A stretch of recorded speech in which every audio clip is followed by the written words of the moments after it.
gente, tá começando mais um Rádio Aprendizagem, é as gurias. Eu sou a Lívia, eu tô aqui com a Maís e com a Isadora. E no episódio de hoje trouxemos uma convidada especial. Aproveitando que estamos nos meses das mulheres, trouxemos uma mulher importante para nossa cidade, nossa prefeita, que com mais de 40 mil votos se tornou a primeira prefeita em 280 anos. Seja bem-vinda, Darlene. Muito obrigada, meninas. Gurias, né? Já que é as gurias, é uma satisfação estar aqui com vocês para essa conversa. Muito obrigada por me escolherem. Junto disso, queremos fazer um agradecimento ao Senac e ao Cindy Lojas por nos oferecerem essa estrutura maravilhosa e poder trazer a Darlene para conversar com nós. Bom, e já engatando para começar as perguntas, vou fazer uma pergunta para a senhora, que provavelmente é a pergunta que a senhora mais ouviu esse ano e também no final das eleições do ano passado, mas a gente se sente curiosa, porque a gente também é mulher. E como é ser mulher agora ocupando esse cargo, que é a primeira vez que a senhora, uma mulher, ocupa, né, na nossa cidade?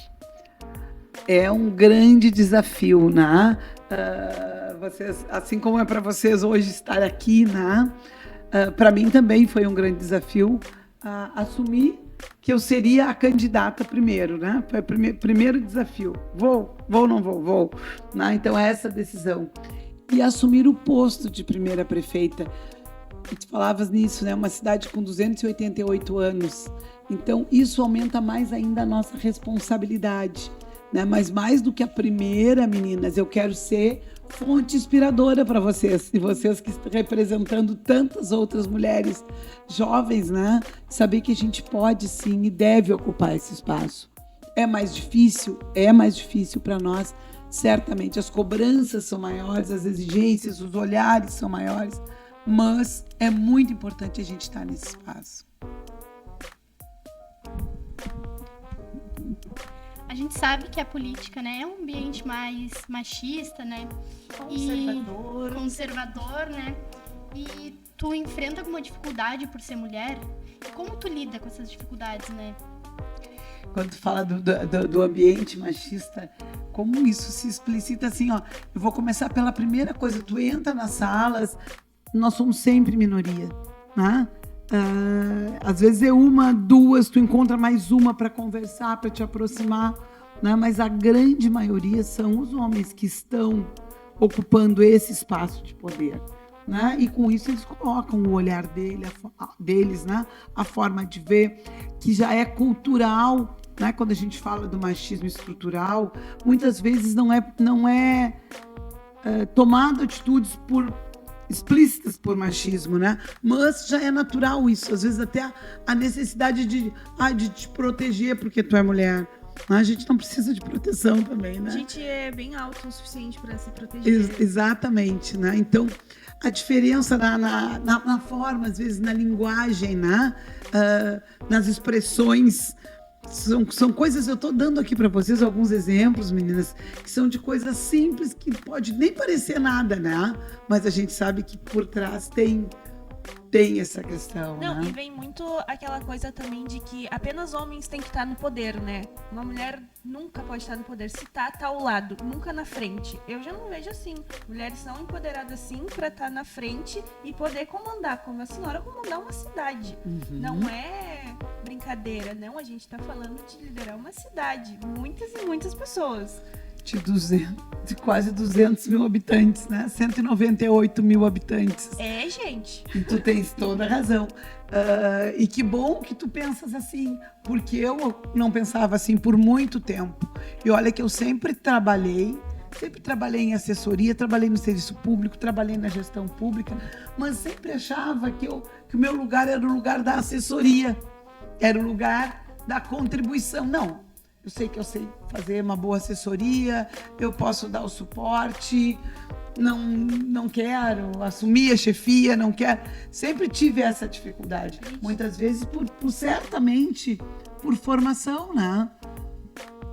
E Normalmente é uma cadeia de machismo estrutural que a gente nem percebe até que já tá ali no meio e percebe que consegue fazer mais, né? Consegue ser mais do que assessora, consegue ser prefeita. Claro, exatamente. E eu digo isso, né? Nós somos diferentes, mulheres e homens. Nós temos jeitos diferentes.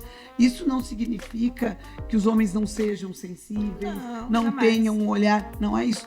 É que a nossa construção histórica, né? Nós fomos criadas historicamente para ocupar o lugar do cuidado. E aí vocês vejam na educação. Sim, é verdade. Quem é que está mais lá? As professoras, na saúde, né? As enfermeiras. É. Então, nós fomos preparadas historicamente. Então, o que eu digo é que a gente tem que aproveitar isso que nos colocaram na história e usar isso a serviço da comunidade.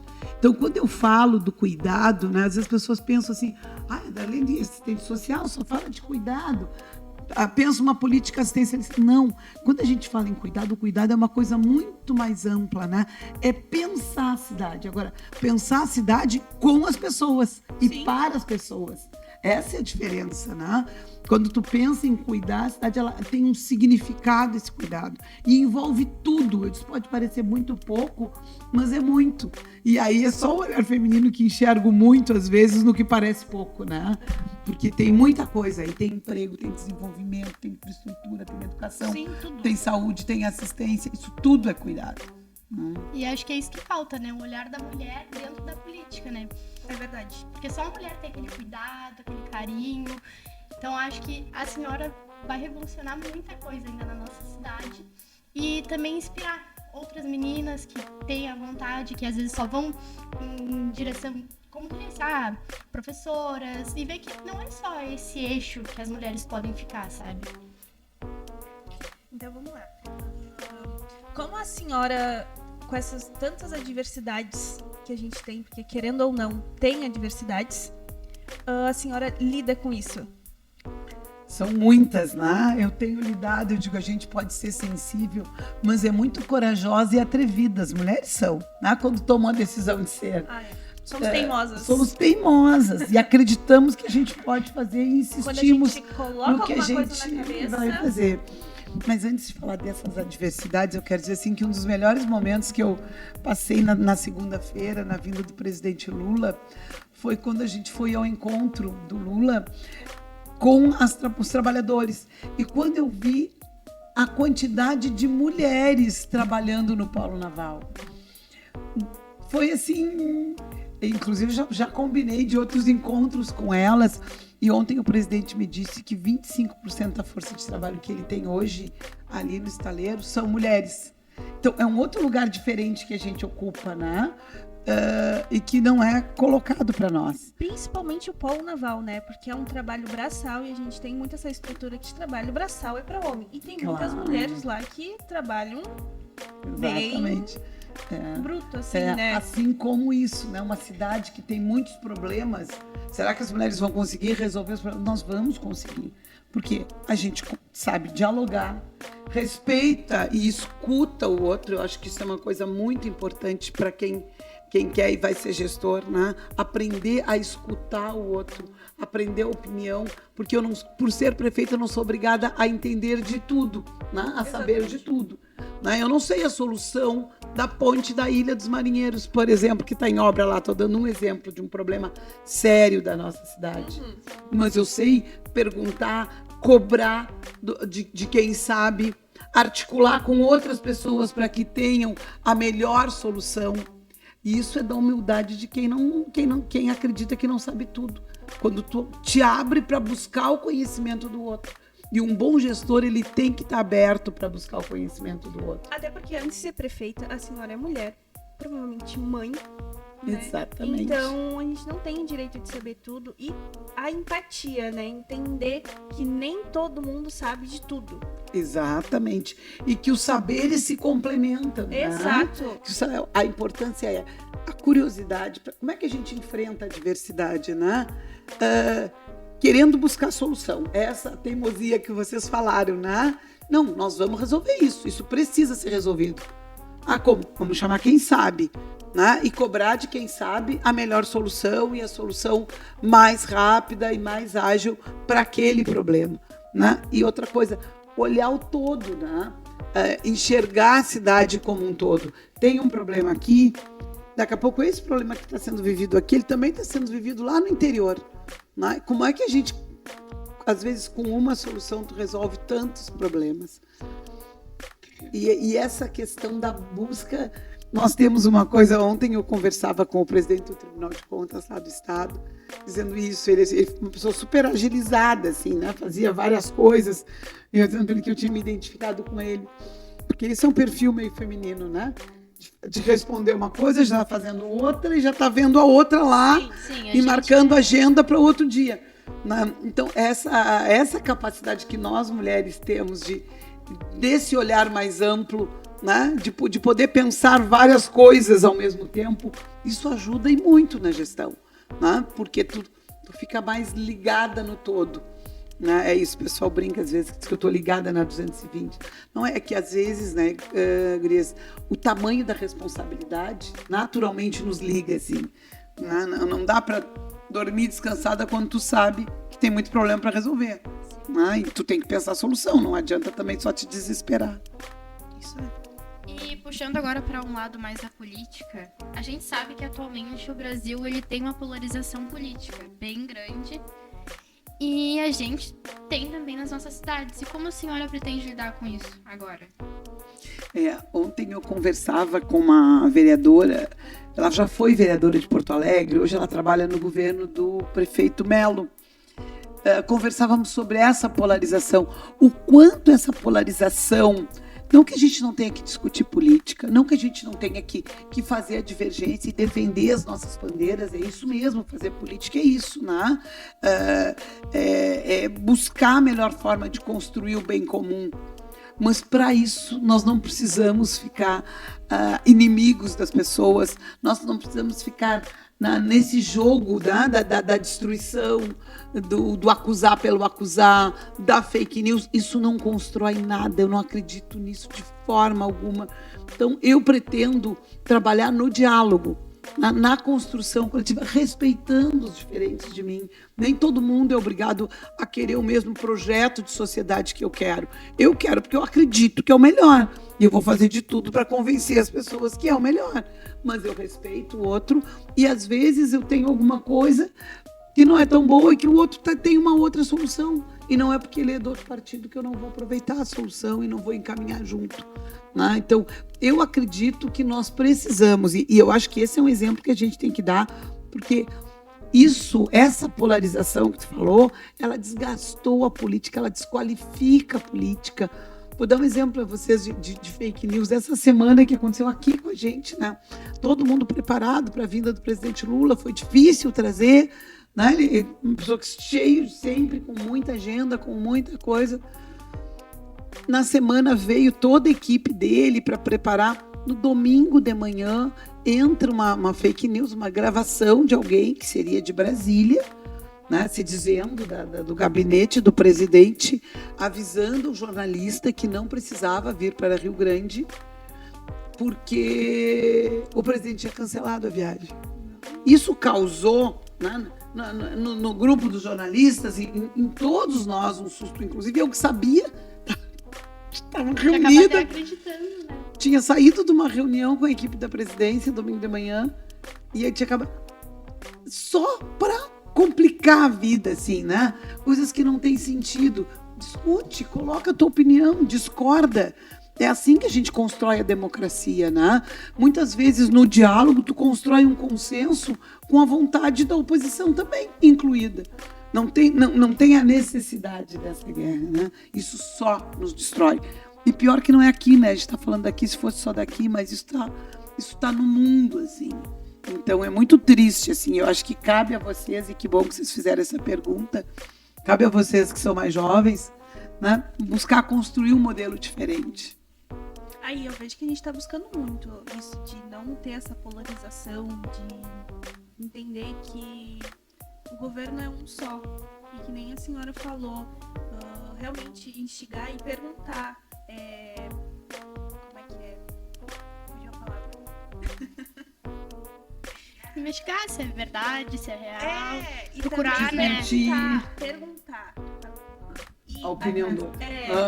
Eu acho muito importante tu escutar a opinião do outro também. Exato. Não é só, não significa que a gente tá num cargo acima de uma pessoa que só a nossa opinião valha. Exatamente. E outra coisa, eu acho que você disse uma coisa muito importante. Hoje, eu não sou a Darlene do PT. Né? Hoje eu sou a Darlene prefeita de Rio Grande. Ontem eu brincava com esta secretária lá em Porto Alegre. Hoje eu sou uma instituição prefeita. Né? Então não é mais a minha vontade. Né? Eu não sou uma ditadora que vai ser o que eu quero e como eu quero. Eu tenho que, para administrar essa cidade, aprender a conciliar. Eu tenho que descobrir e conhecer bem a legislação, porque eu tenho que cumprir a legislação. E às vezes a gente está com vontade de fazer uma coisa e a legislação não te permite, ela vai te dar outro caminho. E a gente tem que cumprir, isso é democracia, para isso tem as leis, tem as normas. Então a gente tem que respeitar, a gente tem que respeitar a institucionalidade que a gente representa, né? Eu acho muito importante ter essa questão de leis, porque a gente tá pensando num caminho, né? Aí às vezes tu tem que seguir por outro. Faz a gente trocar muito rápido.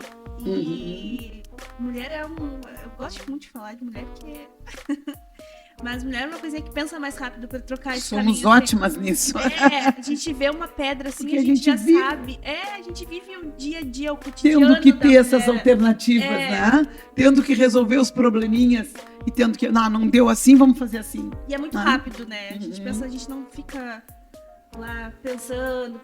Não. Surgiu o problema, vamos lá, gente, vamos ver o que a gente consegue resolver e bola pra frente. E voltando um pouco pro tema da polarização, a senhora tinha falado antes que isso desgastou muito a política e a população. E realmente a gente vê, assim, hoje em dia, não se fala nem do partido como se fala, tipo, só o nome, já vem com xingamento. De qualquer lado, assim, sabe? Já vem com ofensa, já vem com... Nunca é uma coisa sóbria, uma coisa neutra, é sempre... assim, né? Isso gerou brigas familiares, isso afastou as famílias, foi muito, né? Foi muito ruim mesmo, assim. Ruim para as relações. Né? Mortes, essas coisas que as pessoas realmente levam muito a sério a política. Tanto que falam, né? A política é uma coisa que não se discute. Mas se discute sim, deveria ser discutido, mas se conversa, não precisa brigar. Exatamente, de forma respeitosa sempre, né? A gente já viu aqui, né, que uma das tuas prioridades é o cuidado. Mas, além do cuidado, qual é outra prioridade para esse teu primeiro governo? Então, quando a gente fala de cuidado, né, a gente fala de tudo, assim. Mas eu digo assim, eu quero, se tu me perguntar, né, como é que eu quero enxergar o meu governo daqui a 4 anos, né? Como é que foi daqui a 4 anos? Eu quero que as pessoas enxerguem um governo que cuidou das pessoas, que promoveu o desenvolvimento, que melhorou a qualidade de vida.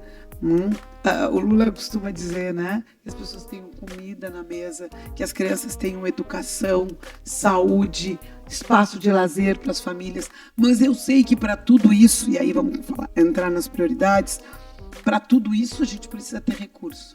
Né? As pessoas precisam ter recurso. Então nós precisamos, como prioridade, por isso eu tenho corrido atrás, né? Por isso eu fiquei tão feliz com essa notícia do polo naval. Nós precisamos ter emprego, nós precisamos melhorar a nossa economia, nós precisamos atrair novos empreendimentos. Vocês precisam ter opções, né, de trabalho. Então a gente precisa investir muito no aumento da nossa receita, não só da receita do município para prestar melhor serviço, né? Serviços de educação, saúde, assistência, infraestrutura, que essa é uma batalha que a gente tem que fazer, mas a gente precisa que a cidade promova o desenvolvimento, né? Que a cidade tenha mais dinheiro, porque quando a cidade tem, as pessoas gastam aqui, as pessoas aquecem a economia daqui. Né? Então, nós tínhamos algumas metas, né, com relação à educação, por exemplo, e as aulas já começaram, estamos enfrentando alguns problemas, mas conseguimos contratar os professores, contratar monitores para ampliar o quadro, para garantir o direito à educação. Esse, para mim, é uma prioridade fundamental, garantir o direito das crianças, adolescentes e jovens à educação. Isso se dá não só com o professor em sala de aula, mas com a possibilidade do professor poder estar dando uma boa aula, né? Assistência de monitores, merenda escolar, condições da escola, e a gente está enfrentando um outro problema que são as escolas que estão com muitos problemas de infraestrutura, mas vamos trabalhar, né? Então, assim, a educação foi nesse início, assim, o preparo todo foi uma prioridade, né? Tirando os apagar de incêndio que a gente teve que fazer no início, né? Mas essa preparação para o início das aulas. Até porque a educação é a base, né? Tudo começa ali. Para nós sermos bons adultos, né? Tem que começar dali dos inícios da educação. E tendo uma boa educação,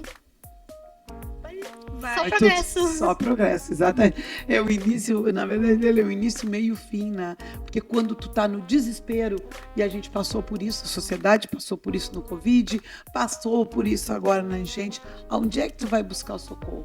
Na educação, na produção da ciência. As respostas estão aí. Tá na fé em Deus e na ciência. Essa é a verdade. Quando a coisa dificulta, né?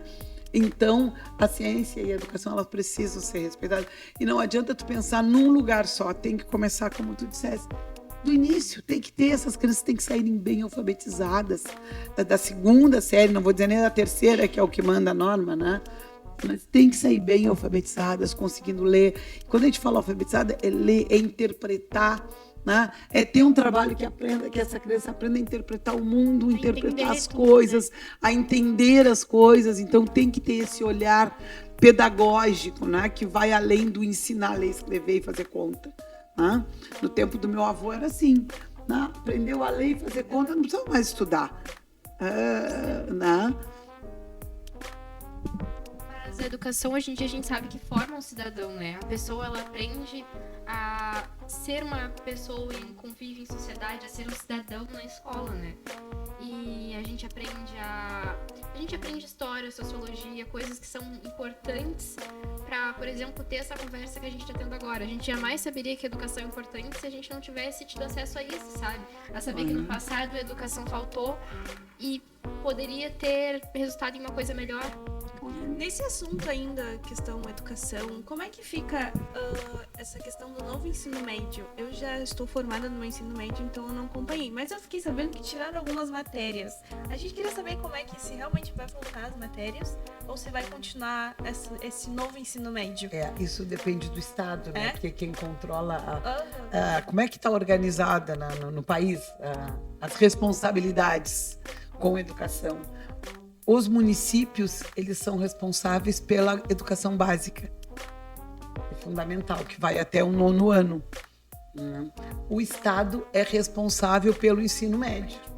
Né? Sim. E o governo federal, com raras exceções, é responsável pelo ensino superior e tecnológico. Por isso as universidades são vinculadas ao governo federal, os IFES são vinculados ao governo federal.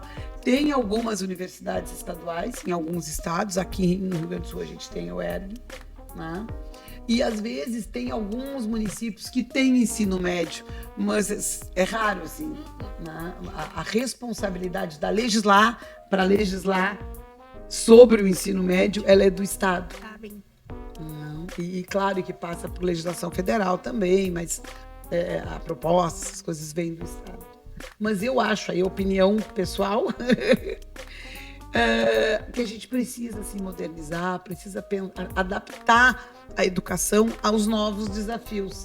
Mas tem coisas que são essenciais, que tu vai precisar sempre. E ela deu exemplo, a sociologia, a filosofia, essas disciplinas que te ensinam a pensar, que te fazem olhar para a sociedade. Não dá para tu criar robôs. A gente vive numa sociedade muito mais agora informatizada, né? Da geração da tecnologia da informação, mas vocês não podem fazer só isso, vocês têm que entender o mundo, porque senão para que serve o que vocês vão estar fazendo? Não, e eu acho que isso que difere muito nós da tecnologia hoje em dia. Nós somos seres pensantes e somos seres que sentem emoções, então a escola robotizar as coisas não é legal, porque são jovens que estão sendo criados para o mundo e tu ser criado que nem um robô é chato. É isso que nos difere da tecnologia hoje. é sermos seres pensantes Claro. e sentir emoções, né? É muito Eu importante. costumo dizer, né, a gente fala muito hoje e está em todos os lugares a tal da inteligência artificial. Na verdade, não é inteligência artificial. É um ser humano que faz essa inteligência artificial, que produz. Então, ela não é artificial, ela passa, ela se transforma em artificial porque alguém construiu aquele modelo, né? Alguém desenhou aquilo, alguém pensou aquilo. Então, a gente tem que entender, né, que aí quem é que pensa uma inteligência artificial? E pensa isso, para que serve esse aplicativo? Estou dando exemplo de aplicativo agora, que é uma linguagem bem de vocês, né? Para que serve? Em que vai ajudar as pessoas? Né? Como é que esse aplicativo pode ser mais humano? Né? Que não seja aquela coisa que quando tu pega o telefone tu já te irrita porque tu vai falar com um robozinho. Né? Como é que pode ser mais humano? Como é que pode conhecer melhor e atender melhor as demandas de quem está do outro lado de um telefone ou de um tablet ou de um computador? Né? Verdade. E passando para outra temática, sobre o lixo. A gente sabe que está tendo mutirão nos bairros para ajudar com essa questão, mas a gente pensa também que poderiam ter mais campanhas de conscientização, que aqui em Rio Grande o lixo é um problema, a gente sabe, é uma cidade linda e às vezes apaga o cenário assim. E a gente queria saber o que a senhora vai propor na sua não candidatura, na sua gestão sobre isso. Quando eu assumi, assim, o foco foi o lixo, né? Nós precisamos limpar essa cidade. Aí é o olhar da dona de casa, né? Não gosto de casa suja. Por amor de Deus, vamos limpar isso. Mas o passivo que a gente tem de lixo é muito grande, por isso vocês não imaginam, assim, nós não só o lixo, né? Porque aí cria, realmente tu tens toda a razão, a gente precisa trabalhar, né, em muitas campanhas de educação ambiental, de cuidado com a cidade, de limpeza da cidade. Sim. Mas a gente está tentando agora, e é o que a gente está fazendo com os mutirões, dar uma organizada mínima, dar uma limpada para as pessoas enxergar. Melhorou. Porque quando está muito bagunçado, ninguém cuida também, né? Porque já está bagunçado, aquele monte de lixo já está ali. Sim. E eu moro na Portugal. Pode ser que eu esteja pendendo um pouco pro meu lado, mas eu acho Portugal linda. Eu acho as árvores, a gente passeia. Só que às vezes eu tô indo pra casa a pé, tem lixo vazando pra tudo que é lado de um lado. E, sabe, E a Portugal a gente já fez uma limpeza boa ali, meio fio, né? Arrumou o meio fio, pintou, cortou a grama, limpou. Para dar para as pessoas enxergarem, olha, aqui tem um lugar bonito. Sim. Porque é isso que tu disseste, a Portugal é um lugar lindo, né? É um lugar que a gente fez ciclovia, passeio, as pessoas andam de bicicleta, caminham, tem a sombra, tem bancos, tem... Sim, é uma bela avenida Portugal. A gente caminha, as árvores se fecham assim em cima da gente. Então ela precisa ser melhor cuidada. Para que a comunidade se beneficie disso. Mas vou dar um exemplo falando do lixo. Nós estamos fazendo mutirões de limpeza geral, assim, normal, e estamos fazendo um outro modelo de projeto que a gente começou já começamos no primeiro mês, chamando de mutirão participativo. Já com essa ideia que vocês estão falando, de um trabalho que vai além da limpeza, que já começa a discutir com a comunidade a conscientização da limpeza, do cuidado com o bairro, da arrumação do bairro, dos principais problemas que eles enfrentam, como é que a gente vai resolver isso junto. Nós já fizemos em 3 bairros, na Mangueira, na Bernadette e no Parque Coelho. Eu não tenho os números da Mangueira, que foi a primeira, mas foi muito assim, mas eu não tenho de memória. Mas na Bernadette e no Parque Coelho, nós tiramos 40 toneladas de entulho desses 2 bairros que são pequenos, que são bairros pequenos, não são bairros grandes. 40 toneladas, querida. É lixo. É lixo. E não é nem o lixo comum do container, o lixo da casa, né, que as pessoas botam. Era entulho, era lixo que estava esparramado pelo bairro, assim. E o lixo, querendo ou não, é uma coisa que contribuiu muito na época da enchente e também em época de alagamento. Puxa, é uma coisa que... Um outro mutirão que os meninos fizeram no início da gestão, acho que porque a gente assumiu dia 2 de janeiro, teve uma chuva, lembra? Uma chuva de pedra. Eu nem lembro. Foi, dia 2 de janeiro. Foi bem isso, eu ainda brinquei, né? Bom, começamos bem. E depois teve mais algumas que tudo alagava. Aí fomos ver, estava tudo entupido. Os esgotos entupidos, as valetas entupidas. Então, um outro trabalho que eles estão fazendo é a limpeza das valas, né? Para que a água corra, para que não alague. Toda vez que chove, as ruas ficam bem alagadas, né? Mas que bom saber que esse problema está sendo... Estamos trabalhando nisso, arrumando as bombas, porque tinha bomba que estava estragada, que não funcionava. Então, também... Parte da piora nas enchentes foi disso, né? Que os ralos, né, estavam fechados. As bocas de lobo. Isso, Mas não é só a gestão da senhora que vai resolver isso. Se o povo não conseguir conscientizar de pegar o seu lixinho e não jogar na rua, ajuda muita coisa. Eu moro perto de São Pedro. Na esquina da minha casa, reto e direto, jogam lixo. Já temos os próprios moradores, e não é morador do bairro que vem jogar, é moradores do bairro vizinho. Vem jogar lixo lá e a gente já botou plaquinhas, já pedimos, não joguem lixo, entope a rua aqui, depois a gente não consegue sair. Se o povo não se conscientizar disso, não adianta só ir lá limpar. Se Exato. O povo não... Acontece fatos assim, o caminhão passa, limpa, assim, recolhe o entulho, porque fica aquelas esquinas, né, cheias de lixo. Não dá meia hora, já estão colocando novamente, É verdade. né? Eu já tirei Então, foto. a gente tem que fazer o trabalho de educação ambiental e o trabalho, já pedi isso para a nossa guarda, né, ambiental, nós estamos reestruturando a guarda ambiental, fazer a fiscalização nesses pontos que a gente chama de focos, né, de focos de concentração de lixo. Mas vocês falaram isso que as pessoas jogam, né? A questão aqui do centro, que tem os containers, aqueles verdes, ninguém quer na frente da sua casa, mas todo mundo vai lá e joga no outro. E não olha que já está cheio, ou que vai transbordar, ou que... Né? O próprio comércio, a gente está aqui num lugar de comércio, é um trabalho que a gente precisa fazer com o comércio sobre o material reciclado, né? De poder ter um recolhimento separado do papelão, do isopor, porque eles geram um volume no container e aí não cabe os lixinhos menores. São detalhes, assim, mas para a gente poder encerrar do lixo, que eu sei que vocês têm outras coisas, nós estamos com um grupo de trabalho constituído com vários representantes do município e outros de fora do município, recicladores, inclusive, para pensar a melhor solução para essa questão do lixo em Rio Grande, né?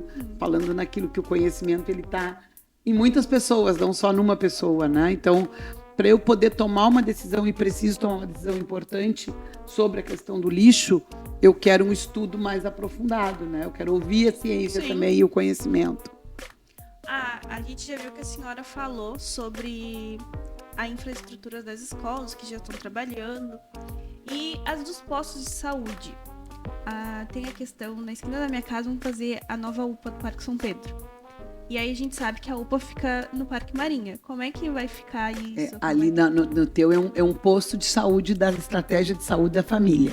No Parque São Pedro. Vai começar em seguida essa obra. Eu quero ir lá para dar início. Não, mas é uma unidade de saúde da família. Não vai ser uma UPA? Não é uma UPA, não. Uma UPA. Viu como é importante a informação correta. Não. Ali é no Parque Marinha vai ser feito, se já não começou, deve estar começando, uma obra de reforma e ampliação do Parque Marinha, que já atende 24 horas. Né? E nós vamos trabalhar para credenciar ele como um posto de 24 horas do Parque Marinha, que hoje não é. Ainda não é. Né? Mas o do Parque São Pedro é um posto qualificado, mas é um posto de estratégia de saúde da família. E como é que vai ficar a infraestrutura de outros postos e a questão da saúde? Porque então, a gente viu que paralisou a UPA da Junção, paralisou porque não estavam pagando, né? Então foi bom tu perguntar isso. Eles não chegaram a parar, tá? Eles passaram a fazer o que eles chamam de atendimento padrão, que é, eles atendem as pessoas, fazem a avaliação, e aí, dependendo do grau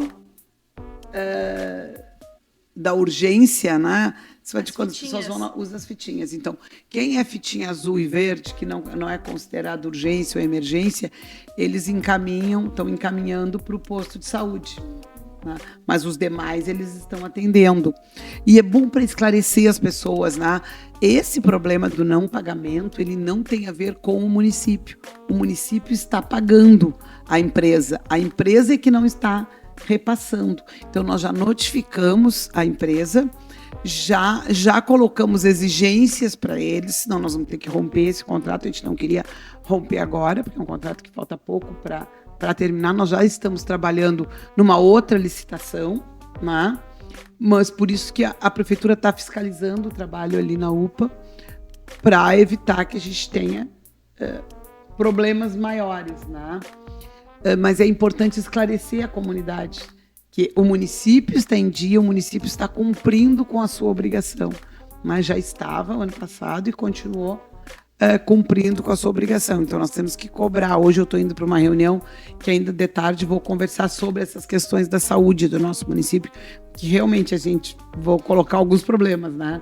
Vocês falaram da UPA, a Santa Casa, que também não é do município, que é uma entidade filantrópica particular, mas filantrópica, que está enfrentando problemas, que não está conseguindo pagar os médicos, que eles estão em semi-paralisados também, né? Porque a área da saúde ela não pode parar, né? Por lei ela não pode parar, então eles reduzem o atendimento. Nós estamos trabalhando para buscar ajudar a Santa Casa, né, a resolver o problema, porque a gente entende que, embora não seja um problema da prefeitura, é um problema do município, das pessoas que aqui vivem. Então, a gente entende que precisa ajudar. Já reuni com o presidente, já reunimos com o Ministério Público, que também está buscando ajudar, está buscando formas de colaborar. Hoje à tarde eu tenho uma reunião na Zona Sul, que integra os prefeitos todos da região sul. Somos 23 prefeitos e prefeitas. Eu vou colocar o tema da Santa Casa, porque todo mundo usa a Santa Casa, né? A região toda usa. Então, que formas a gente pode pensar para ajudar a Santa Casa, né? Mas falando do que é minha responsabilidade como prefeita, né? Específica, direta, assim como eu estava explicando para vocês da educação, né? O escalonamento aí da responsabilidade. No modelo que a gente tem hoje, o município ele é responsável pela atenção básica. O que é a atenção básica? São os postinhos. São os postos de saúde, as UBSs, né? As estratégias de saúde da família e também a gente chama de porta de entrada, a urgência e emergência. Então, na urgência e emergência, hoje a gente tem as 2 UPAs e temos um contrato com a Santa Casa. O município paga a Santa Casa, é 600 mil por mês que o município dá para a Santa Casa para o atendimento do pronto-socorro, né, que é a responsabilidade do município. Então, além disso, a gente tem mais as nossas 2 UPAs. E o posto do Parque Marinha, que acaba sendo um posto de atendimento também de urgência, porque ele funciona 24 horas, né, e as pessoas podem ir lá. Então, isso é a responsabilidade do município. E também está ruim. E também a gente precisa investir. Por que tu não bota dinheiro na Santa Casa? Porque eu também tenho a minha responsabilidade. Eu tenho que investir.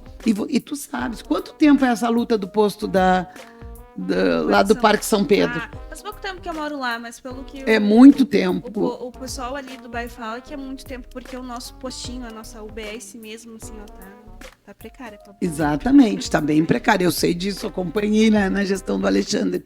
Então, nós precisamos fazer muitas melhorias e investir nos nossos postos. Mas é um passo na frente do outro, né? Não Exatamente. Simplesmente levantar tudo e deixar por depois as coisas algumas medidas assim que a gente já, né, no tempo que tem, já está tomando assim, para a melhoria da saúde. Primeiro, é investindo nas pessoas, né? A gente já contratou 12 agentes comunitários de saúde. No primeiro mês, no mês de janeiro, já foram contratados esses agentes comunitários.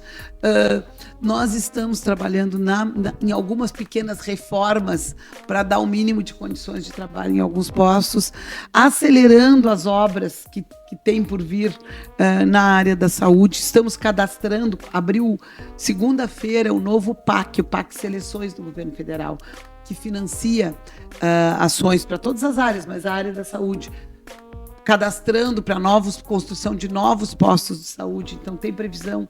Conseguimos na virada do ano 2 postos novos de saúde, reforma do posto novo na Ilha da Torutama, reforma do posto da Ilha dos Marinheiros e mais um novo posto para uma área que possa ser necessária aí nessa área de alagamento. Então, são algumas ações. Estamos em fase de implantação, na verdade, do prontuário eletrônico.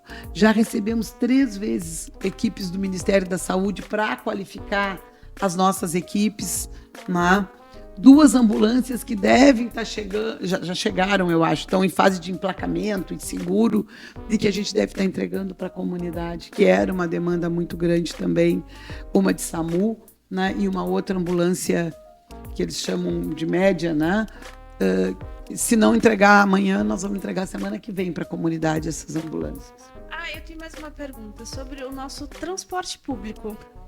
Esse é um caos generalizado. Né? Isso que eu digo, tem prioridades e tem urgências, né? Então, como é que vai ficar? A gente vai ter mais uma empresa ou a gente vai ficar com a... Eu vi que chegaram 21 novos carros, se eu não me engano, para nossa empresa, né? Chegaram novos ônibus, eu não sei te dizer a quantidade. Eu acho que eu vi no site deles uma coisa assim. Porque o meu foco está na nova licitação, né? Ontem eu estive em Porto Alegre, tivemos reunidos lá no Tribunal de Contas do Estado, justamente vendo como é que está o processo de análise lá no Estado, do edital de licitação do transporte coletivo, que melhorias a gente pode colocar ali no edital para garantir uma licitação de qualidade, né? Por que eu digo garantir uma licitação de qualidade? Porque isso o município é responsável pelo transporte, legalmente. Então, o que ele faz? Ele não dá conta de fazer, ele contrata, ele faz uma concessão. Então, ele contrata uma empresa que tem que prestar serviço de transporte. Então, a licitação, qual é a diferença, né? Hoje é uma permissão. Então, essa empresa está aí, ela foi autorizada a atender. Mas nós não estabelecemos, não tem um contrato com regras estabelecidas, né? Então, essa licitação ela vai permitir isso. O horário de funcionamento, a qualidade do ônibus, se o ônibus tem que ter acessibilidade, né? A data da frota, as linhas que eles têm que cumprir. Então, é isso que essa licitação está fazendo. E como eu estava muito ansiosa, com pressa que isso aconteça, nós fomos ontem lá no Tribunal de Contas nos apresentar, né? Não tinha conversado ainda com o presidente, pedindo esse olhar para essa licitação, para esse edital de licitação, para que a gente possa botar na rua o quanto antes, porque eu sei e eu entendo os horários. O que nós vemos fazendo, né? Ouvindo as queixas das pessoas, buscando negociar com a empresa que está aí, por isso a melhoria da frota, agora chegaram esses ônibus, mas o outro grande problema que as pessoas têm reclamado são os horários, né? Então, já em alguns horários, agora mesmo que vem o carnaval, a gente já está vendo, negociando com a empresa ampliação de horários. Por exemplo, o cassino vai ter que cuidar, o interior que tem carnaval em alguns lugares vai ter que cuidar, mas também já negociamos ampliação de horários de linha, por exemplo, na Barra, que é um lugar distante, né? Que o último ônibus era antes das 10, agora conseguimos colocar um para as 10h40, parece, ou 10h20 ou 10h40, não sei. Mas eu vejo muito que às vezes o problema não é os ônibus, mas sim a falta de motorista para os ônibus, porque eu sigo a página deles e eu vejo que eles sempre estão pedindo motoristas e as pessoas não querem se qualificar, tirar a carteira e acaba faltando motorista, por isso que não tô defendendo, mas realmente sim. Muitas vezes atrasa porque não tem motoristas, então alguns motoristas têm que fazer 3, 4 linhas.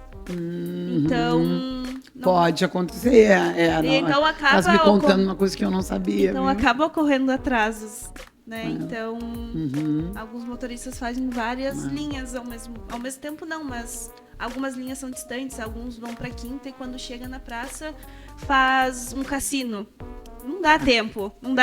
Exatamente, e isso é uma coisa preocupante até, porque gera um cansaço também no trabalhador, né?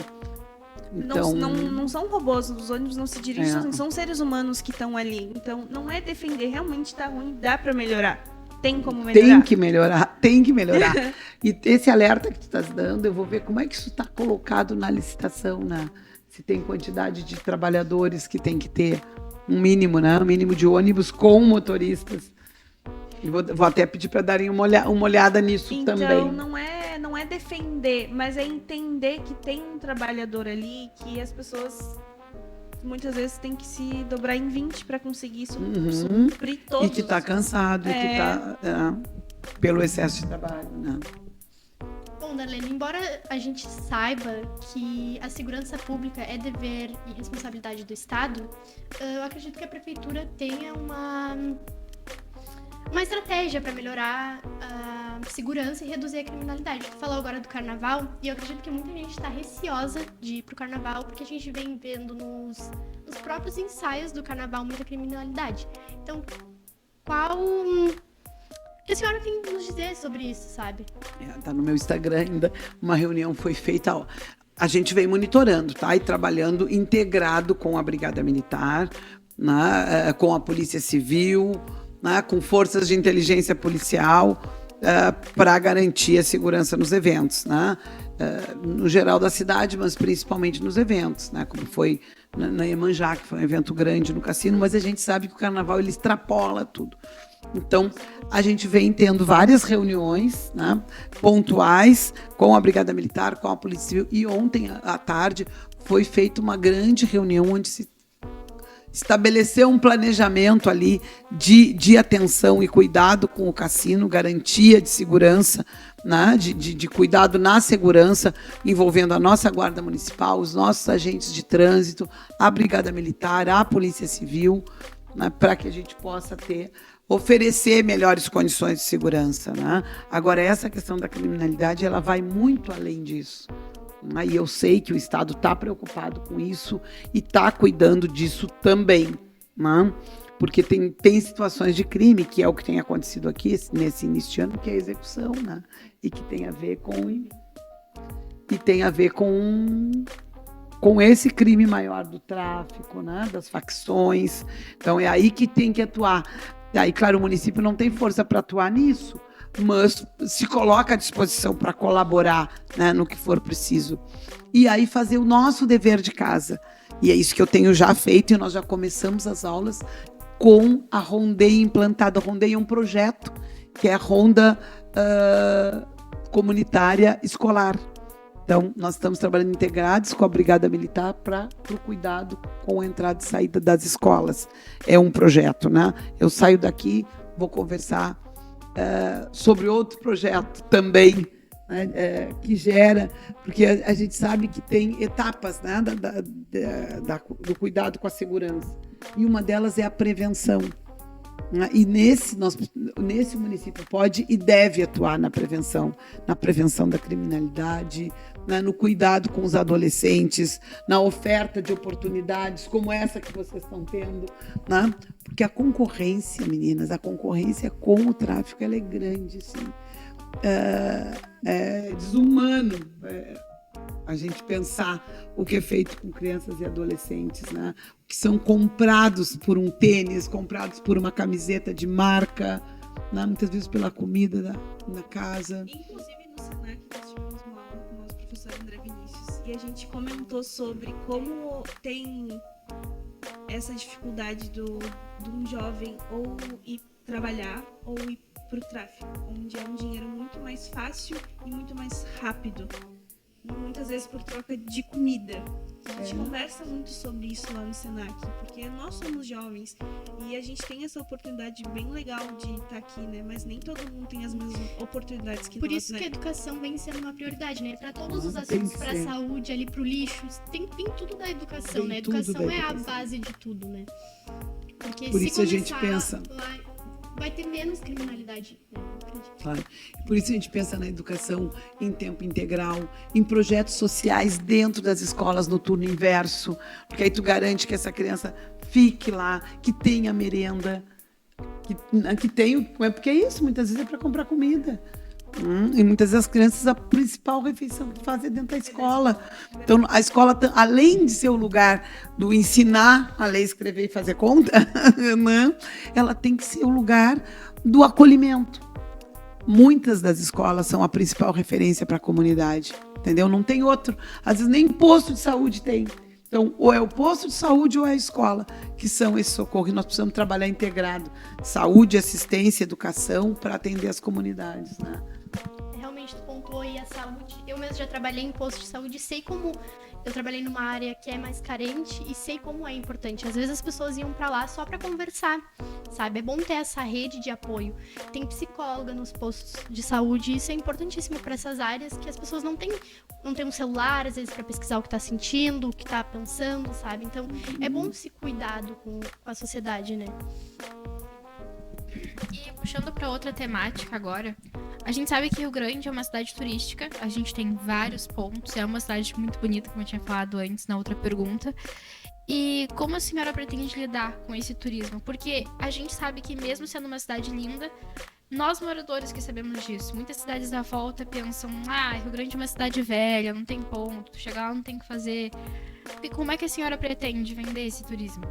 Nós precisamos divulgar a nossa cidade, porque é bem isso que tu disseste. A nossa cidade é linda.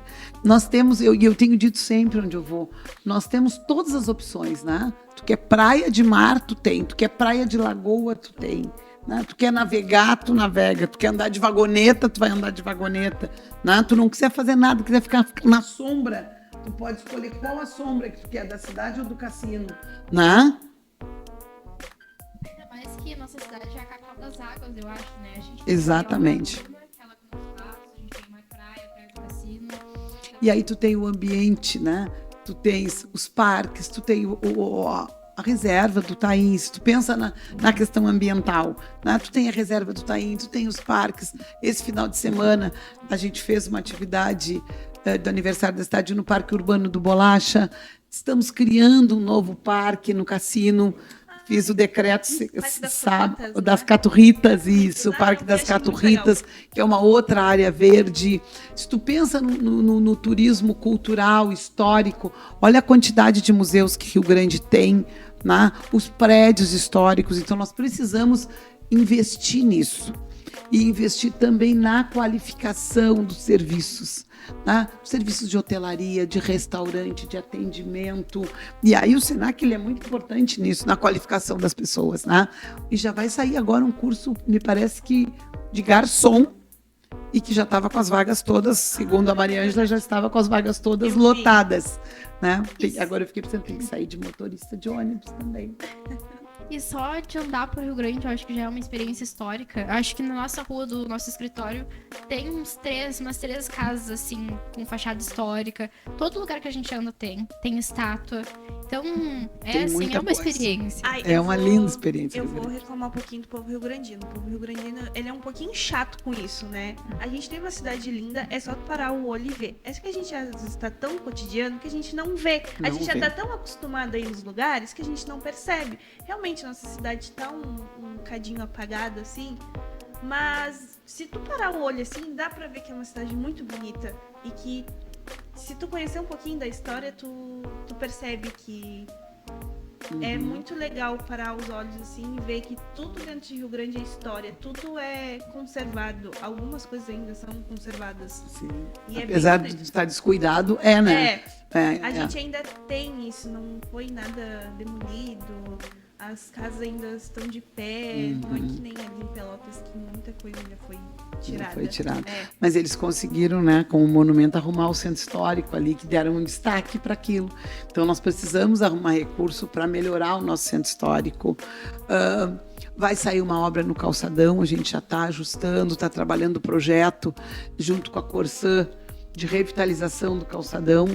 E aí, com isso, o mesmo exemplo que eu dei para vocês da limpeza do lixo, né? Aqui é uma reclamação, o pessoal já me contou isso, e eu quero trabalhar junto com o Cid Lojas aqui, que os comerciantes do calçadão reclamam muito do calçadão, mas também não cuidam as suas fachadas, né? Então, nós vamos cumprir a nossa parte, nós vamos arrumar o calçadão, revitalizar o calçadão. E aí nós vamos cobrar, né, que as pessoas arrumem as suas fachadas também, né? Que quem tem as lojas hoje, os prédios fechados, possa arrumar, qualificar esses prédios e colocar para alugar, porque isso vai ajudar o comerciante que está ali se esforçando com a porta aberta para ter o mercado, né? Então, nós vamos trabalhar nessa área do centro histórico também, né? E agora em seguida, eu espero que já no segundo semestre comece a obra. E é uma área importante trabalhar, né? Porque a gente vê o nosso centro, né? nosso calçadão tá realmente assim, tem muita poluição de tudo, assim, né? De pessoas na rua, trabalhando, muita coisa. E o comércio tem que ser valorizado para gerar economia na cidade, né? É uma prioridade, eu acredito. Exatamente, isso é uma prioridade, é o que eu tinha te dito antes, né? Para eu poder ter como prioridade assistência, educação e saúde, eu preciso ter como prioridade a economia, né? Porque eu preciso de onde eu tiro dinheiro para fazer. É racional o negócio, né? Ainda nesse assunto calçadão, agora vai entrar no quesito como é que fica a gestão de novos empregos e como é que nós, jovens aprendizes, a gente entra nesse meio assim trabalhístico. Que bom que estás falando isso e que bom que vocês se preocupam com isso, né? É o nosso futuro, né? Exatamente, assim, e que vocês estão olhando para isso, enxergando isso como uma coisa importante, né? Porque nós precisamos gerar. O Lula falou uma coisa importante, que a gente tem que olhar, falando com vocês jovens. Nós, na minha época de jovem, nós tínhamos uma expectativa de emprego, de trabalho. Né? A gente quer fazer um concurso público para ter segurança no trabalho. Vocês hoje, a gente percebe que a juventude está muito menos preocupada com a estabilidade. Né? Ela quer poder fazer coisas que contribuam, né? De cada um. E nós temos que aprender a ler isso e buscar criar meios de trabalho que vocês possam dar boas respostas, e aí eu estou dando exemplo de aplicativos, né, das startups novas, aí, de coisas que venham, além do trabalho normal, formal que já existe, outras opções. Mas falando agora em coisas específicas e concretas, né? Eu falei aqui numa discussão mais ampla e geral, né, de pensar o mundo do trabalho. Ele mudou o mundo do trabalho. Né? Antes o mundo do trabalho era isso, ou era concurso público, ou era carteira assinada seletista e ninguém queria outra coisa. Hoje existem outras tantas possibilidades, né? O trabalho remoto, o investimento por conta própria, né? Os influencers, tem muita coisa nova e a gente precisa se atualizar e criar esses espaços para isso, né? Para que as pessoas possam trabalhar no que gostam, porque eu sou uma pessoa que eu sempre trabalhei no que eu gostei e sempre consegui produzir muito por isso. Acho que isso é uma coisa importante, né? Mas no dia a dia, na racionalidade, nós precisamos criar espaços de qualificação para os nossos jovens, né? Criar oportunidades de primeiro emprego, e o Jovem Aprendiz ela é uma oportunidade de primeiro emprego. Precisamos buscar nas empresas o que eles precisam de nós. E tu falaste uma coisa, por exemplo, tem uma empresa que precisa de motorista. Então, o município precisa estimular que se tenha formação em motoristas. O Polo Naval vai precisar de uma série de profissionais. Nós precisamos ver onde estão esses profissionais e qualificar ou requalificar esses profissionais. Então, já no dia 5, eu tenho uma reunião com o presidente da Ecovix, que a gente vai fazer esse levantamento, né, da demanda de mão de obra e a oportunidade de qualificação. Eu vejo que os jovens, eles, nossa geração principalmente, se importa muito em se qualificar. Já, por exemplo, quem trabalha mais na Ecovix, o pessoal não procura se qualificar ou requalificar. Eles querem que sejam contratados do jeito que estão. Eu tenho tanto tempo de carteira. Não adianta ter tempo de carteira se tu não tem qualificação para trabalhar. E eu vejo que os jovens hoje a gente tem muita oportunidade de fazer cursos, de sempre estar se qualificando, independente da área que a gente queira ir. A gente tem mais facilidade nisso, né? Eu vejo que a gente já querem mais, é isso que eu estou dizendo. Vocês querem mais, não querem o básico do básico, né? Mas as pessoas precisam se requalificar. Por mais que tu conheça aquela área, se tu tiver 2 anos parados, tu precisa de requalificação. Por quê? Porque muda, porque a tecnologia muda, porque tudo é muito rápido, né? Então tem que ter sim a requalificação, tem que ter a preparação, para que a gente garanta que o nosso povo aqui consiga, né, as melhores vagas de trabalho ali. Né? E a gente está falando dali que são em torno de 1.200, 1.500 postos de trabalho. Mas tem tantas outras que vão estar vindo a partir dali e que tu precisa também qualificar. Né? Eu dei o exemplo do garçom, né? Mas tem outros. O Senac oferece vários cursos que contribuem para isso. Aqui fazendo já a propaganda do Senac, procurem o Senac. Nós temos um convênio com o Senac para a realização de cursos, né? E a gente tá discutindo já a reativação desse convênio com a oferta de novos cursos para jovens, para mulheres, né? Para que tenham mais possibilidades de aprendizagem. Então, Darlene, saindo agora desse foco Rio Grande, vamos falar mais sobre a tua pessoa, né? Como a tua família reagiu quando tu falou que queria ser prefeita, assim, da cidade? A minha família já me conhece há muito tempo, né? E eu, a minha vida inteira, trabalhei pela comunidade, né? Ou na universidade, ou na própria política, mesmo não sendo candidata, né? Eu sempre tive próxima, né? E eu trabalhava na assessoria, para tu ter uma noção. Quando eu assumi agora, eu estava coordenando a campanha do Rally. E eu tinha tomado a decisão de não querer ser candidata antes disso, né? Porque eu tinha sido candidata em 2020, já a muito custo, né? Mas imaginem vocês, em plena pandemia, foi uma experiência e tanto, né? Eu brinco que essa foi a redenção daquela. Porque naquela campanha a gente não podia falar com as pessoas. E uma das coisas que mais me animou nessa campanha foi estar perto das pessoas, conversar com as pessoas. É uma coisa que eu não quero perder durante os 4 anos de mandato, é de estar perto, ouvindo, conversando, explicando para as pessoas o que está acontecendo. Mas voltando para a minha família, né? É óbvio que eu fui conversar com a família. Hoje em casa só estou eu e meu marido, né? Os filhos todos já criaram asas, já voaram, né? E aqui em Rio Grande mesmo só tem um. O resto já está fora. Por quê? Porque eu fui buscar outras oportunidades fora, né? Eu quero que os nossos filhos fiquem aqui, né? Poder fazer com que eles voltem, inclusive, com que eles voltem para Rio Grande, né? Óbvio que as meninas, e aí dando exemplo para vocês, são 2 gurias e 2 guris, né? Eu tenho 2 filhos e 2 sobrinho-filhos. As gurias disseram, não, vai, é óbvio, tem que ir, né? Essa coisa, é isso que tu quer, vai, é pra tua vida, tu que decide a tua vida, né? Os homens já reparam, tu vai te incomodar, tu tá numa outra fase. Realmente eu tava numa outra fase da vida, eu tô estava aposentada, né? Cuidando ali do educandário, que é uma instituição de educação, né? Eu estava de voluntária ali no educandário, né? Fazendo o meu trabalho social que eu sempre fiz. E aí os meninos, o meu filho mais novo mesmo, disse, não quero que tu não faz isso, tu vai te incomodar à toa, não tem necessidade, não. Mas aí, bom, ouvi, né? Conversei com meu marido, que é quem está comigo já há quase mais de 40 anos desde namorado, né? E aí fizemos o quê? Porque não, eu vou fazer junto contigo, né? Nós vamos... E ele disse, não vai ter outro jeito, tu vai ter que assumir, a cidade está precisando, tu sabe disso. Se eu te disser que não, tu vai ficar frustrada depois, porque tu vai te sentir culpada de não ter te colocado à disposição, então vamos lá. E aí foi essa a decisão. E aí quando eu tomei isso foi assim num final de semana, gurias, né? Porque o Rally estava ruim, realmente a gente estava tentando que ele pudesse melhorar, mas ele teve uma síndrome de pânico pesada, assim, né? E junto com depressão e tal, não ia ter.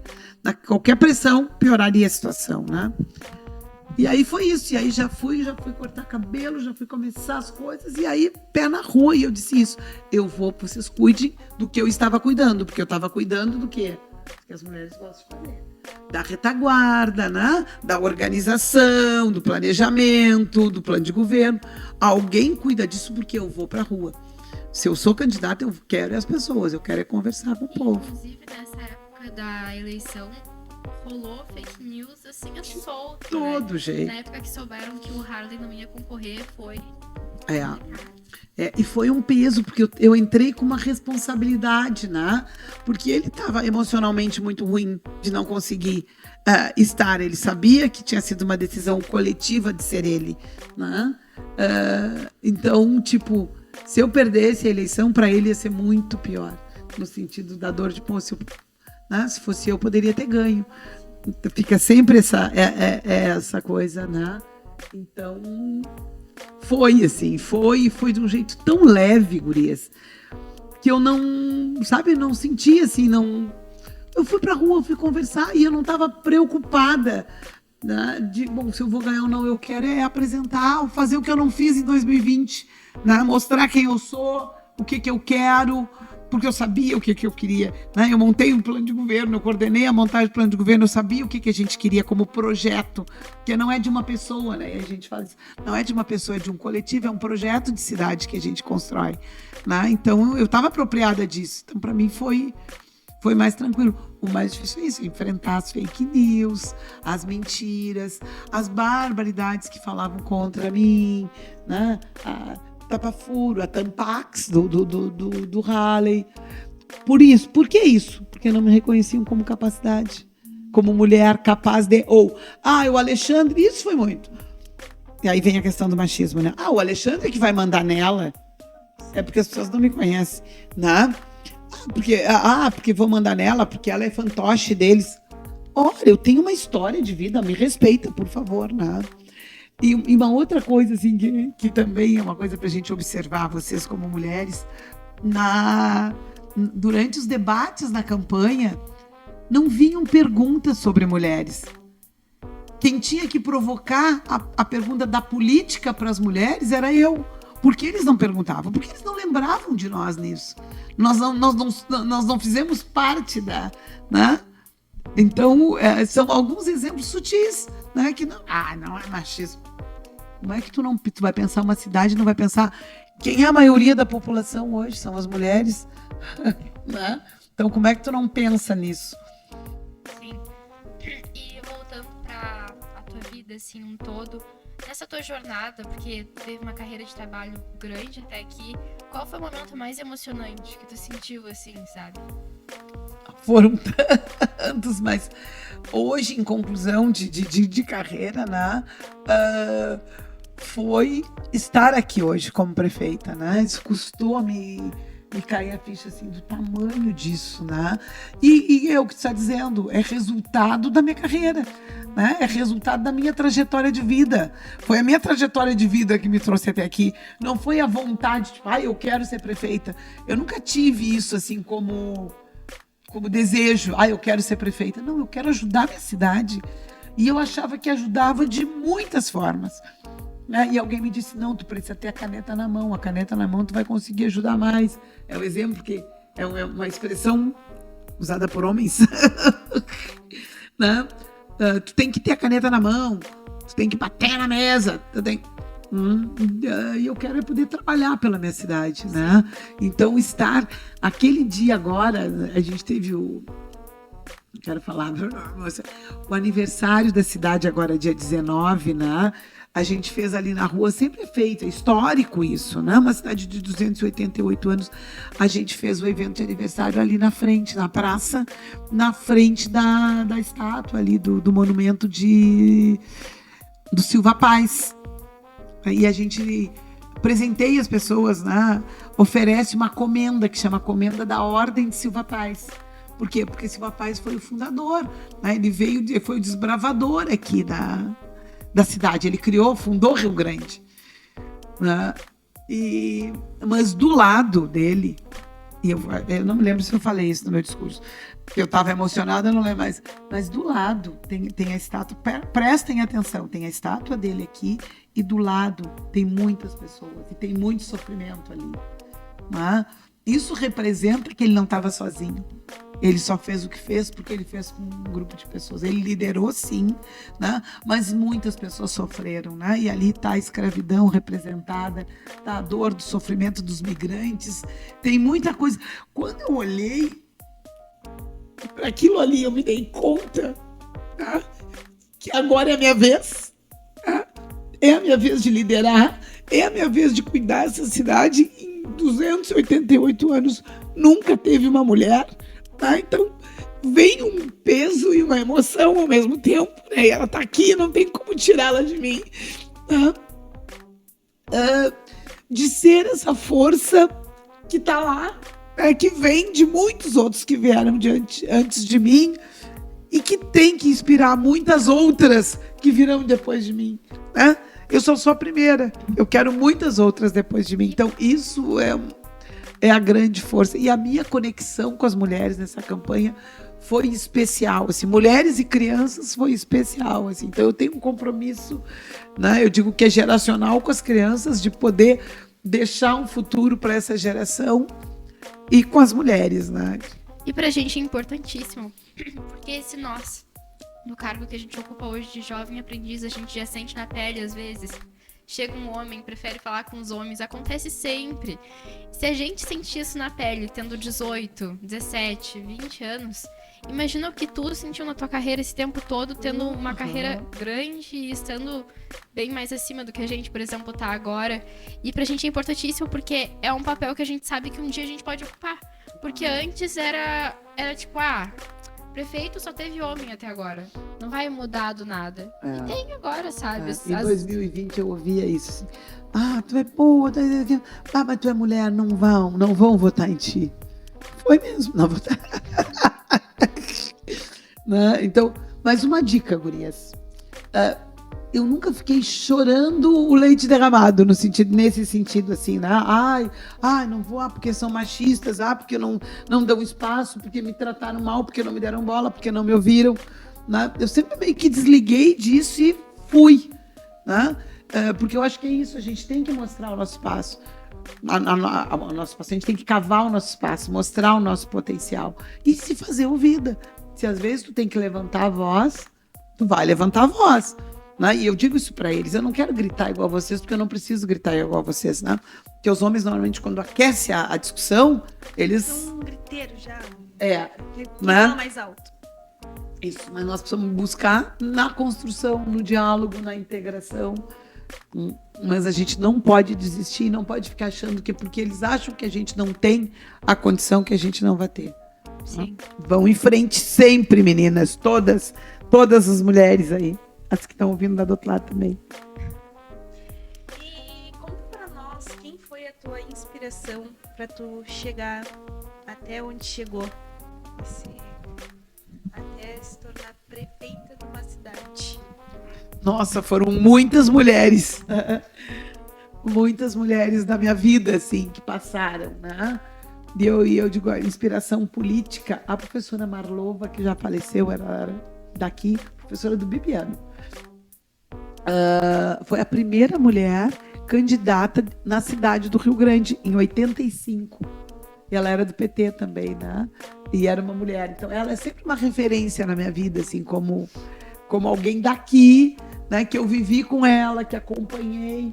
Né? Depois eu trabalhei com ela em 89, quando ela foi secretária de assistência social, eu recém-formada em serviço social. Assim. Então, é uma pessoa que me mostrou que dá para fazer política com tranquilidade, sendo calma, sendo conciliadora, né? E a importância de estarmos nesses espaços políticos. Né? Mas tem outras tantas, eu vou dar o exemplo da Marlova, mas a minha mãe, a minha avó, foram mulheres fortes no espaço delas, né? Que conseguiram ir até onde elas conseguiram ir. Mas nunca A minha mãe, por exemplo, nunca me impediu. Sempre achou que eu tinha que fazer o que eu queria. Né? Em tudo na vida. Até na escolha do curso. Quando eu passei na faculdade, eu passei aqui na FURG, que era para estudos sociais, na época tinha aqui. E passei na Católica, em Pelotas, para serviço social, que era o que eu queria. Né? Só que lá era pago e aqui não. Isso foi difícil, né? Uma decisão difícil, porque meu pai que tinha que me sustentar e ainda tinha viagem, tinha que ônibus, despesa. E quem segurou a onda comigo foi minha mãe. Se é isso que ela quer, é isso que ela vai fazer, e tu vai fazer. Né? Eu lembro que, imagina, adolescente, tudo é um problema, né? Um problema de vida, aquilo virou um trauma na minha vida. Né? Mas ela rapidamente resolveu. É isso que tu quer, é isso que tu vai fazer. E ponto, e vai lá e vamos fazer. Né? Então, são algumas coisas assim, que eu estou dando para vocês de exemplo, que às vezes nem parece, né? Mas que influenciam na tua vida toda. Assim. Tem uma base calma de entender que nem a tua mãe falava pra ti, né? Não, é o que tu quer, é o que tu quer. E hoje tu faz isso. É o que eu quero? Então é o que eu quero. É o que eu quero. E é isso que eu ensino para minhas filhas. E é isso que elas disseram para mim de volta. Se tu quer, vai e faz. Quem manda na tua vida é tu. Não. Nós já estamos crescidos, nós não vamos influenciar. Tu já fez muito por nós, agora é a tua vez. É verdade. Que é o poder de uma mãe, né, na vida. Eu não seria nada sem a minha mãe. É verdade, o eu poder também. de uma mulher na vida. É. E infelizmente, né, pra finalizar, eu gostaria de saber o que tu deseja pro teu futuro, pro futuro da cidade. Quais são os teus planos, assim, pro futuro? Eu já até adiantei aquela hora, né? Eu quero poder deixar nesses 4 anos muitas realizações na nossa cidade, assim. Muitas coisas que fiquem para o futuro, né? Que fiquem para... Não obra só. Claro que tem que ter obra e vai ter muita obra. Mas tem coisas que não são obras, né? Obras físicas, que eu quero dizer. Mas são obras humanas, como a questão do trabalho, com a educação. Eu sei que é uma coisa muito difícil a mudança de cultura, né? E tu falava algumas coisas sobre nós, rio-grandinos, né? De não nos valorizarmos, de não olharmos porque é nosso como uma coisa boa. E aí a diferença de Rio Grande e Pelotas é imensa, né? Com relação a isso, né? Pelotense tem isso, ele apresenta isso. Nós temos isso e enxergamos isso. Não? Então, eu quero muito trabalhar nessa mudança, fazer com que nós, rio-grandinos e rio-grandinas, nos enxerguemos do tamanho que nós temos. E é grande, e não é pequeno. E por isso nós somos Rio Grande. Né? Eu brincava, outro dia eu encontrei com o prefeito do Rio de Janeiro. A gente fez um vídeo até juntos, assim, mas nós estávamos conversando sobre isso, né? Eu falando do Rio, e eu contando para ele que, na verdade, o nosso nome aqui foi um engano, né? Que eles viram uma lagoa tão grande, um espaço tão grande de água, que entenderam que era rio. Por isso foi Rio Grande. E acabou ficando. Depois vocês pesquisem aí na história. Não sabia né? também. E na verdade nós somos uma lagoa. Né? Uma laguna que é diferente de lagoa, é melhor, é maior do que lagoa. Mas essa qualidade de olhar para isso, de enxergar. Eles enxergaram mais do que nós éramos uma lagoa, eles enxergaram um rio. Por que nós não nos enxergamos com esse potencial? Olha o que é o nosso porto, gente. Esse dique seco que estava parado e que às vezes as pessoas isso nunca mais vai voltar. E eu me lembro quantas vezes dizer, vai voltar. É o maior da América Latina. Né? E a gente tem aqui em Rio Grande. A refinaria Ipiranga, as pessoas não prestaram atenção no que acho que estou no que a presidenta da Petrobras disse, né? E é uma mulher, a presidenta da maior empresa brasileira, que é a de petróleo. A refinaria Ipiranga aqui foi a primeira do país a produzir, a refinar. Né? E provavelmente vai ser agora a primeira a produzir um diesel 100% sustentável. Isso não é pouca coisa, né? Isso é histórico, nós vamos para a história da nossa cidade. A indústria offshore, vocês que estão se formando, e vai ser para vocês isso, a eólica offshore, Rio Grande tem o maior potencial de vento para fazer a eólica offshore, que é os cataventos dentro da água. E já tem empresa interessada em fazer isso para cá. É rápido? Não, talvez não seja para mim, é coisa para 10, 12 anos, né? Mas para você será, certamente para você será. E é isso que eu quero, entendeu? Deixar coisas plantadas para que outros venham colher. Muito importante isso, né? Dar base para as outras pessoas, né? Ter uma base boa. Acho que esse é o dever do gestor, né? É pavimentar o caminho para que outros venham andando. Elas querem foto, é isso? Não, agora, em agradecimento, a gente trouxe um mimo, nós, todos do Senac, os jovens nos juntamos, em parceria com a Floricultura Como Certo. A gente trouxe um mimo do Dia das Mulheres. Meu Deus! Não, deixa eu levantar. Vai pegar? Vai.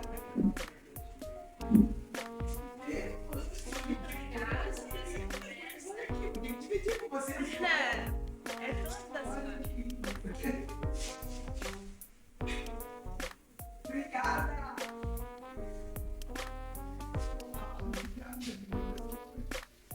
Vocês descobriram que eu amo Ferreiro Rocher? O André nos deu um spoilerzinho.